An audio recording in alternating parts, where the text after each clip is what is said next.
Example 2, use the first derivative test to find the local extrema of f of x is equal to x to the 2/3 times x minus 5.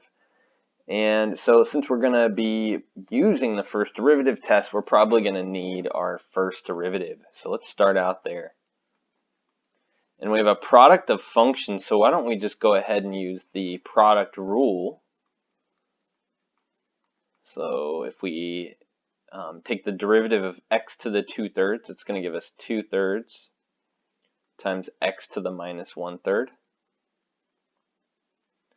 And then times the second function, which is x minus 5, plus the first function times the derivative of the second function.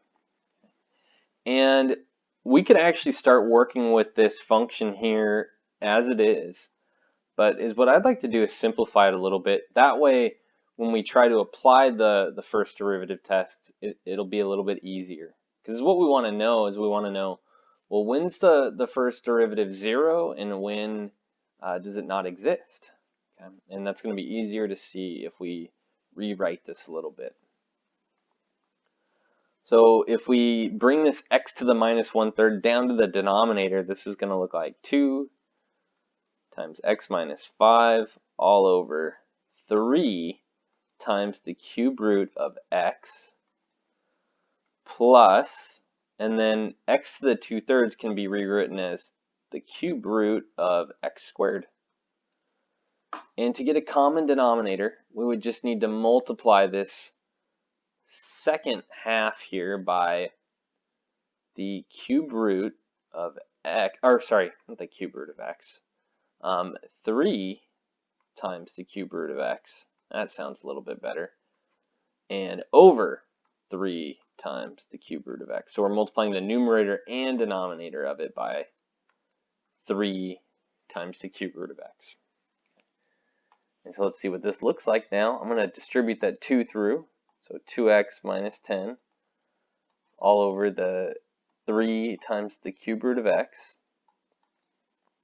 plus, and you can see we're going to have a 3 times the cube root of x in the denominator.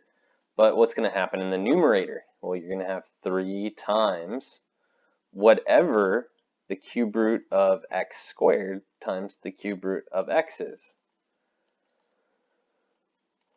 Well, if we multiply those, that gives us the cube root of x cubed, and the cube root of x cubed is just x. So it's just 3 times x here.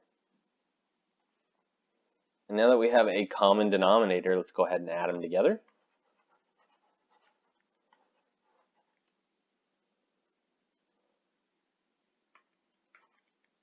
So 2x plus 3x is 5x.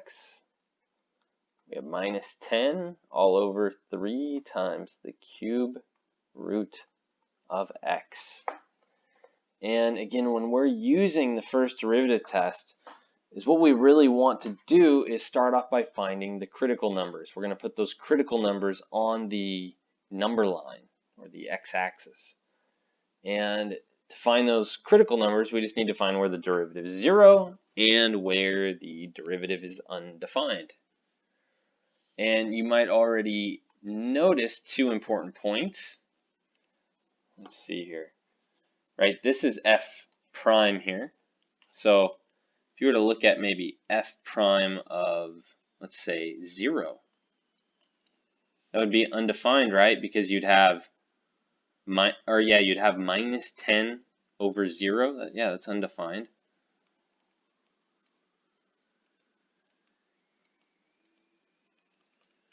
And the other way to be a critical number, right, is if f prime of that number gives you 0. So sometimes we'll have to do a little bit of algebra to see this, but I think you all can tell me when the first derivative is 0. You plug in x equals 2 here, you'll get 0 in the numerator, so you'll have 0 over 3 times the cube root of 2. And so if you have that 0 in the numerator and a non-zero number in the denominator, it should just give you 0. So these are the 2 points that we'll put on our number line.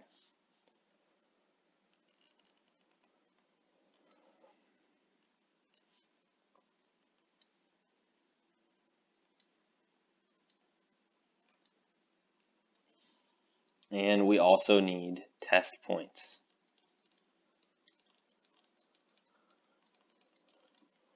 Because our big question is are we going to go from, say, increasing to decreasing as we hit x equals 0? If that's the case, we'd have a local maximum there. And if it switched from, say, decreasing to increasing at x equals 0, then we'd have a local minimum. And lastly, if the sign doesn't change, or the sign's not different on each side of x equals 0, then it's not a maximum at all, or a minimum. Okay. But in order to determine whether it is increasing or decreasing on each one of these intervals, we need to plug in a point. Let's try x equals -1 for that first interval. So we have f prime of -1. So we're plugging into here. So -5, right? Because you have -1 times 5. So -5 minus 10, -15, all over 3. And then the cube root of -1, well, that's -1. So this gives us -15 over -3, which is +5. So it's actually bigger than 0 here. So we are increasing on this interval. Let's go into the next one. And so here, let's just plug in 1.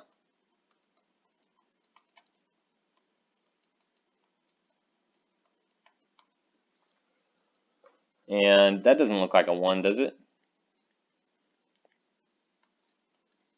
There we go.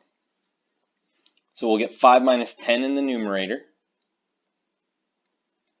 And in the denominator, we'll have 3 times the cube root of 1, which is just 1. So this is -5/3. And -5/3 is less than 0. So this tells us that we are decreasing on this interval. And then finally, let's plug in a point that's in that last interval, x equals 3. So f prime of 3. So 5 times 3 is 15, and then 15 minus 10 is 5. And then 3, and then times the cube root of 3. And this is bigger than 0, so it's increasing on this interval.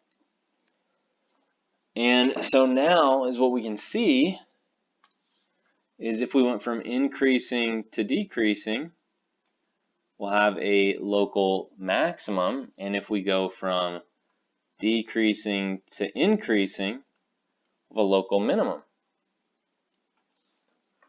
And so we can start kind of filling this in.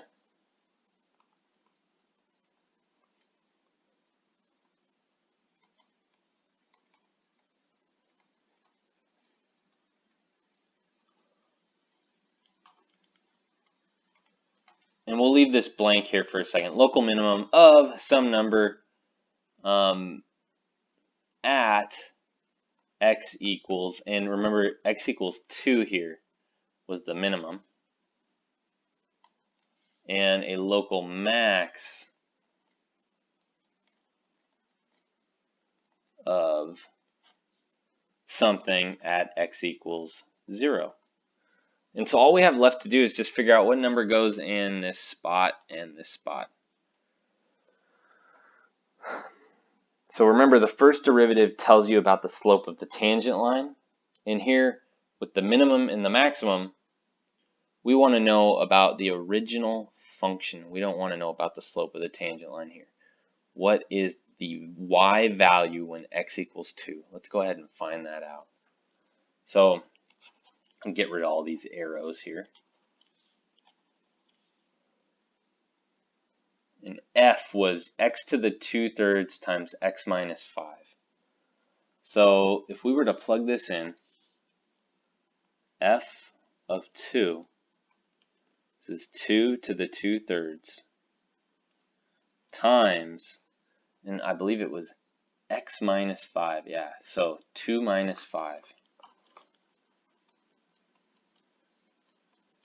And so that's just -3 times, and actually I want to write some of my work over here. We have -3 times, and if you do the cube root of 2 squared, well, that's just the cube root of 4. I'm going to write times the cube root of 4 here. And then our last one, this spot right here, we just need to plug 0 into the original function.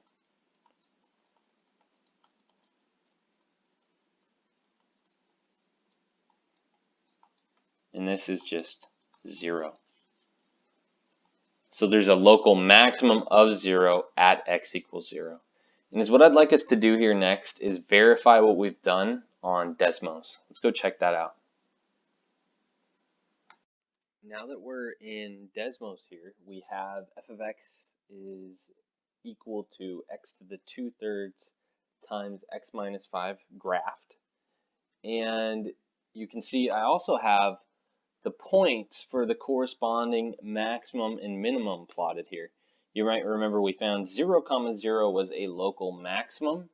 And if I turn that point on, you can see indeed that is a local maximum. It's bigger than all the points around it or near it. And let's turn on the other point here. And we found this one to be a local minimum. And you can see that is a local minimum. And in fact, we found all the local maximums and minimums. And if we zoom out, you can see there are no others. That is it.